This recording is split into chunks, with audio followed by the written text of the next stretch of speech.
Hello, welcome back to my channel. My name is Julie. It's a beanie night tonight. My cowlick is not complying. It looks terrible. So I get these beanies and I wear them whenever my hair starts acting funny. I love these beanies. I think they're cool. I have a whole bunch. I have some with patterns. I have solid colors. They're really comfortable too. And hey, it hides all of the errors in your hairs. Okay, so tonight we are going to continue on with our book read, The Way of the Warrior. And so I was going to also do a Bible study tonight as well, but I'm going to save that for tomorrow, only because I'm a little sleepy. And I have it prepared, but I am also going to be using my husband's laptop to look up the Bible scriptures, because there's quite a bit of reference scriptures in this new chapter that we're going to read. So instead of writing them all down like I normally do, I'm just going to use the laptop and look them up. I'm going to cheat. So I'm going to wait until tomorrow to do that. But tonight we're going to read a little bit more in our book. So let me open the book, and tonight we're going to read about unwrapping power. But before we do that, I want to go back to what we read yesterday and read to you some highlighted moments that really stuck out to me. So yesterday we started reading about how the warrior finds honor in service. And so some of the wording that he uses that stuck out to me is, the warrior is always first a servant. Okay. Every day for the warrior is a pursuit of excellence. The warrior has too much honor to give anything less than their very best to their master. They see fame as what you do for yourself, and greatness as what you do for others. And you can be great and not famous. You can be great and not famous. Let fame be the food of lesser men. What else stuck out to me? So rather than comparing yourself to others, why don't you compare against you, who you are today? That way, when you are the best, you're still competing against the same person, who you were yesterday. Jesus did not come to diminish the greatness in others. He came to awaken it. If you want to be first, then you must be last. If you want to be first, you must first become the servant of all. It is not wrong to aspire greatness. The warning here is to be careful to never confuse fame with greatness. Fame is what you do for yourself. Greatness is what you do for others. Jesus is not only the greatest man who ever lived, but also the greatest servant who has ever lived. So those were just some moments that we read yesterday that stuck out to me that I wanted to share and recap with you. So tonight, like I said, we're going to start reading about unwrapping power. Let's see how far I might get tonight.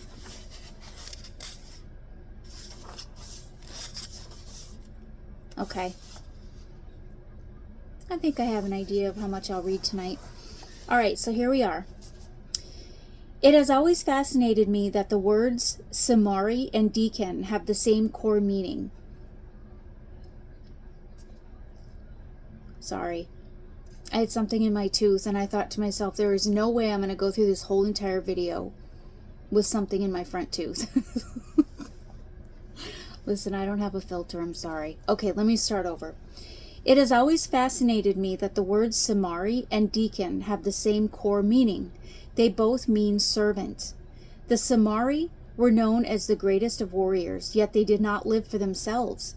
Their highest honor was to live lives of service for the one who was their Lord. Too often we have confused humility with powerlessness. Humility cannot be achieved from a posture of powerlessness. As long as we see ourselves as victims, humility does not come from a position of strength. True humility can be experienced only when we have come to know our power and use it for the good of others and not for ourselves. When Jesus was asked which was the greatest of all the commandments, he responded that we are to love the Lord our God with all our hearts, souls, minds, and strength. We rarely focus on the last aspect of that commandment, to love God with all of our strength. God assumes we have strength and that it will be used only for his ultimate good when that strength is fueled by God's love. Maybe a good exercise would be to sit down and make a list of all your strengths. After all, you can't take mastery over what you are unaware of. Your intellectual capacity is a strength. Your physical health is a strength.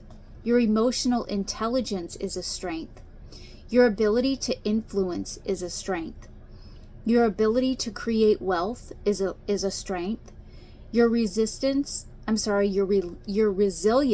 determination are strengths, and the list can go on and on and on. You need to know your power, and you need to take ownership of it, not to mention the power that has been placed within you because of the presence of God's Spirit in your life. If the God who created the entire universe dwells in your heart, how could you ever consider yourself powerless? When Jesus walked among us, he emptied himself of all power and made himself to be nothing. He emptied himself to those divine attributes we admire the most. When God took on flesh and blood and entered this world as an infant, he relinquished the power that was rightfully his. In fact, Jesus once explained, "Apart from the Father, I can do nothing."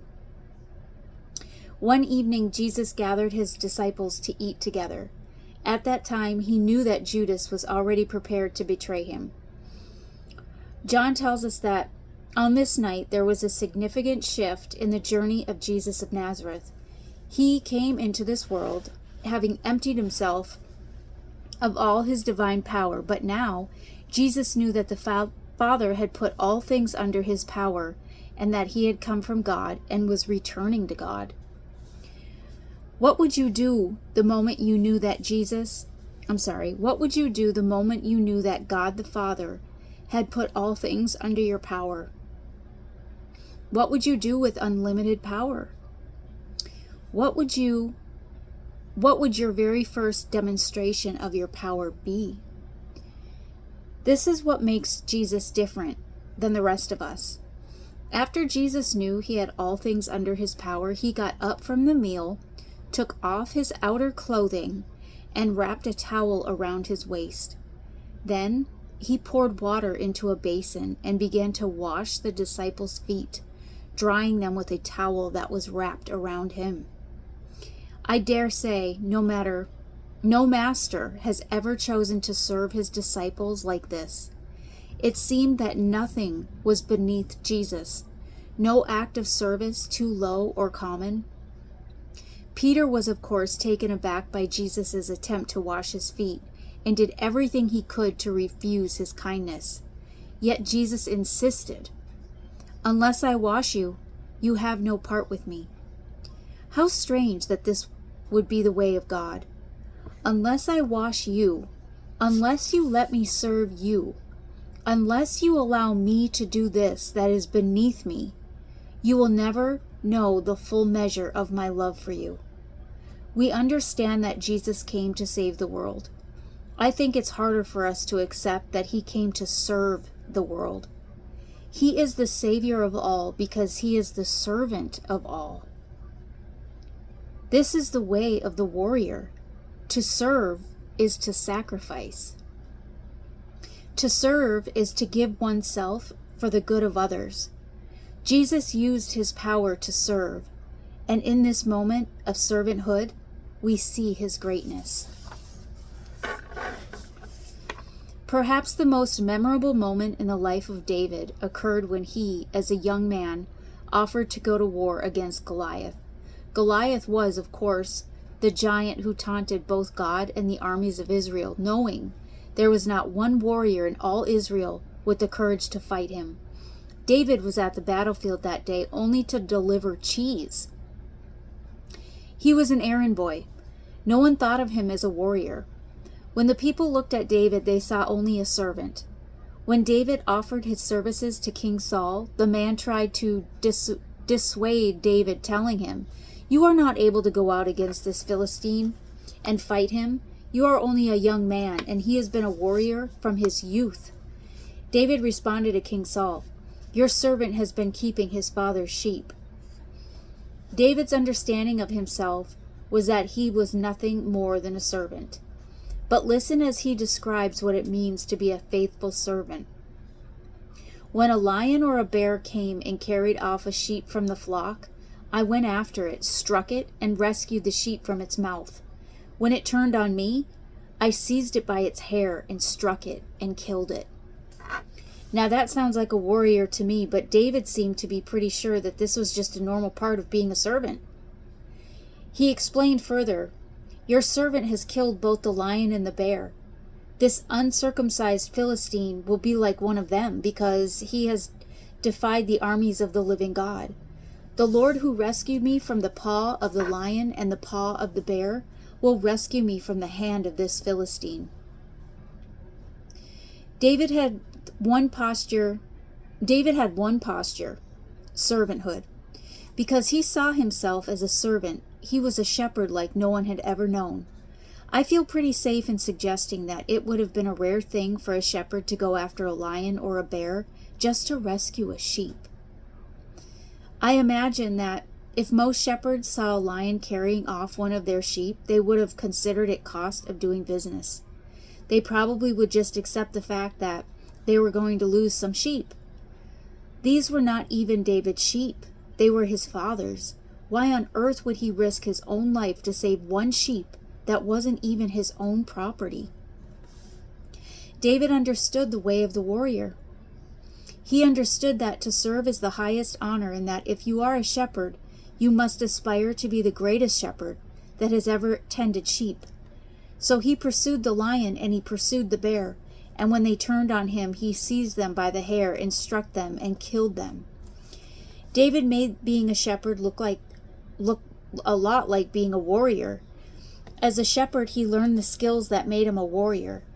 David redefined what it meant to be a shepherd, and soon he would redefine what it meant to be a warrior.